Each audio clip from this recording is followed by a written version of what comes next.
শ্রীরামপুরের যে জগন্নাথ দেবকে নিয়ে উৎসব বা রথযাত্রার যে ইতিহাস, সেইটা নিয়ে আপনার গবেষণায় কি কি উঠে এসছে, এবং আপনি অলরেডি একবার মেনশনও করলেন যে শ্রীরামপুরকে বলা হয় দ্বিতীয় শ্রীক্ষেত্র। দ্বিতীয় শ্রীক্ষেত্র বলে যদি কিছু থাকে তাহলে সেই তকমা শ্রীরামপুরের প্রাপ্য। জগন্নাথ দেবের ইচ্ছা হলো তিনি মাহেশে মিহিদানা খেতে আসবেন। মিহিদানা খেয়ে মহাপ্রভু ফিরে গেছেন পুরীতে। জানা গেল তিনি গিয়েছিলেন মাহেশে বালা এখানে বন্ধক দিয়ে, এই জন্য নামটা হচ্ছে জগন্নাথের বালা বন্ধক পালা।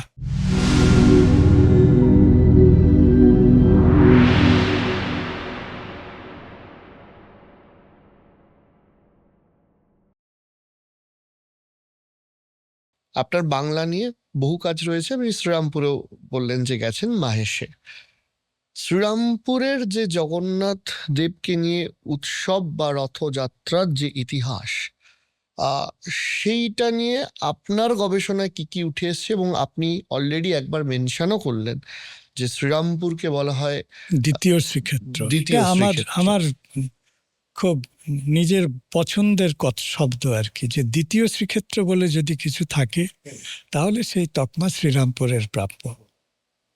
কারণ দেখুন, শ্রীরামপুরের যে জগন্নাথ মন্দির, সেই মন্দিরের তৈরির পিছনে কিন্তু একটা প্রতিবাদ আছে। তিনি গিয়েছিলেন, তিনি ভোগ নিবেদন করতে পারেননি, তিনি সেখানে লাঞ্ছিত হয়ে ফিরেছিলেন এবং এসে বাংলায় জগন্নাথ প্রতিষ্ঠা করেছিলেন। এই যে লাঞ্ছিত হয়ে ফিরে এসে বাংলায় জগন্নাথ প্রতিষ্ঠা করা, আপনি বহু মন্দিরের ইতিহাস খুঁজলে এই জেনারেল মোটিভটা পাবেন। সেখানে গিয়ে লাঞ্ছিত হয়েছেন, ফিরে এসে জগন্নাথ দেবকে প্রতিষ্ঠা করেছেন। ফলে বহু জগন্নাথ কিন্তু মানুষের প্রতিবাদী ভক্তিভাবের মূর্তি হয়ে আমাদের বাংলার ঘরে ঘরে।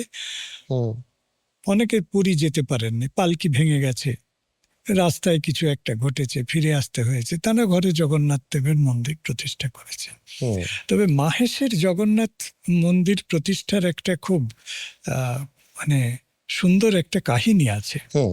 সেটা বালাবন্ধক পালা বলে একটি পালা আছে। এই পালা আমি ওই বউবাজারে আমাদের বহু পুরনো জগন্নাথ ভক্ত পরিবারের থেকে ওই পালার পাঠ উদ্ধার করেছিলাম, সে অন্য কথা। কাহিনী এইরকম যে জগন্নাথ দেবের ইচ্ছা হলো তিনি মাহেশে মিহিদানা খেতে আসবেন। তার মানে মাহেশ তৎকালীন ওই সময়ে মিহিদানা, আমাদের এখানকার খাদ্য এতদূর পর্যন্ত বিখ্যাত হয়েছিল যে স্বয়ং জগন্নাথ ইচ্ছা প্রকাশ করেছেন। এবং তিনি ইচ্ছা প্রকাশ করলেন, তিনি জগন্নাথ দেব তিনি চলে এলেন ছদ্মবেশে, ধুতি পরে, উপবীত ধারণ করে ময়রার দোকানে চলে এসে বললেন মিহিদানা খাবো। মিহিদানা খেলেন।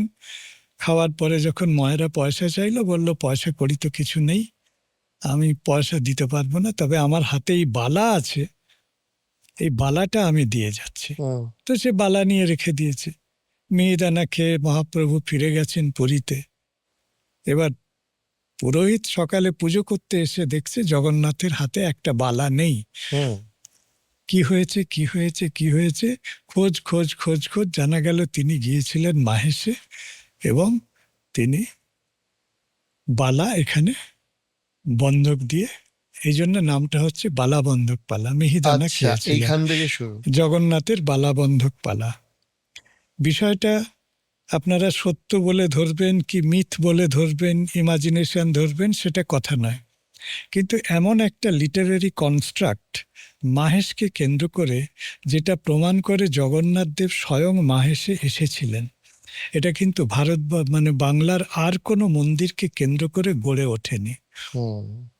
যদি মিথ হয়ে থাকে, যদি কাল্পনিক কাহিনীও হয়ে থাকে, সেটাও কিন্তু মানে গন্ডা গন্ডা বাংলার মন্দিরকে নিয়ে গড়ে ওঠেনি।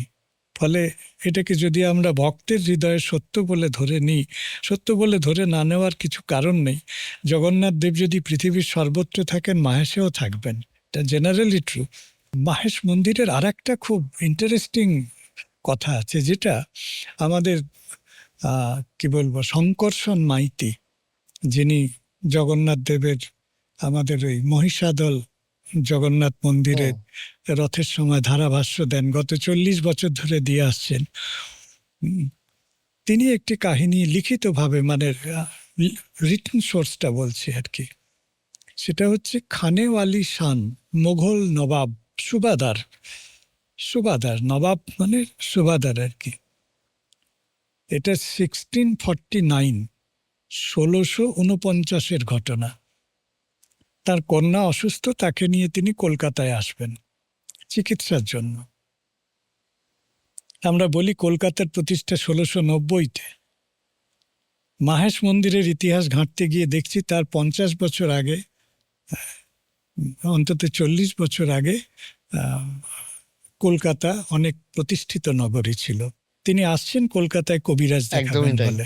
এখানেই আমি একটি এপিসোড করেছিলাম যেখানে এই প্রসঙ্গটা উঠেছিল যে কলকাতার কবিরাজ ইতিহাস নিয়ে। নিয়ে আসছেন, আসার সময় প্রচন্ড ঝড়ের মধ্যে পড়েন এবং মাহেশ মন্দিরের কাছাকাছি এসে তখন তিনি করেন আর কি, তার বজরা খুব বেসামাল অবস্থা হয়। তখন তিনি দেখেন দূরে আলো জ্বলছে,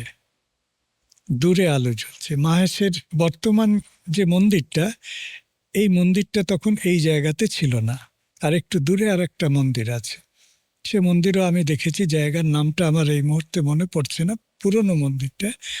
সেইখানে এসে তিনি আশ্রয় প্রার্থনা করেন যে এরকম ঝড়ে পড়েছি। তো স্বাভাবিকভাবেই রাজা বাদশাহ এরকম সুবাদার দেখে একটা ভয়ও কাজ করেছে এবং একটা কি করব কি না করব এরকম একটা ব্যাপার। তখন তিনি বললেন, দেখুন আমার কন্যা খুব অসুস্থ, আর তাকে নিয়েই আমি চিকিৎসার জন্য যাচ্ছিলাম, মাঝখানে এই বিপত্তি, যদি আমি আশ্রয় পাই। ওই মন্দিরের আলো জ্বলছে। তো পুরোহিত যথাবিধি একটা মন্দিরের যা রিসোর্স থাকা সম্ভব সেই অনুসারে তাকে আপ্যায়ন করেছিলেন এবং আহ, বললেন, রাজা আপনাকে এত চিন্তিত দেখছি কেন? বললো, দেখো আমার কন্যা খুব অসুস্থ। বললো, দেখুন আমি চিকিৎসক নই, কবিরাজ নই, ডাক্তারও নই, আমি জগন্নাথের সেবক। আপনি যদি অনুমোদন করেন তাহলে আমি একটু আপনার কন্যাকে জগন্নাথের তুলসী আর চরণামৃত দেব। বলল, দিন। কন্যা আমার কন্যা যতটা, ততটাই আপনার কন্যা, আপনি দিন। তো সেই কন্যাকে দিতে পরের দিন সকালে যে কোনো জগন্নাথের কৃপাই বলবো, কন্যা সুস্থ বোধ করে। তিনি বজরা ঘুরিয়ে কবিরাজ না দেখিয়ে ফিরে যান, কন্যা সুস্থ হয়েছে। তার কিছুদিন পরে পাইক বরকন্দাজ লোক লস্কর লাঠি সোঁটা যা হয় আর কি, রাজার লোক এসে হাজির, হাতে একটা পরোয়ানা। সেই পরোয়ানাতে লেখা ছিল যে রাজা তিনি মাহেশ মন্দিরের নামে 1186 বিঘা জমি নিষ্কর করে দিয়েছেন জগন্নাথের নামে।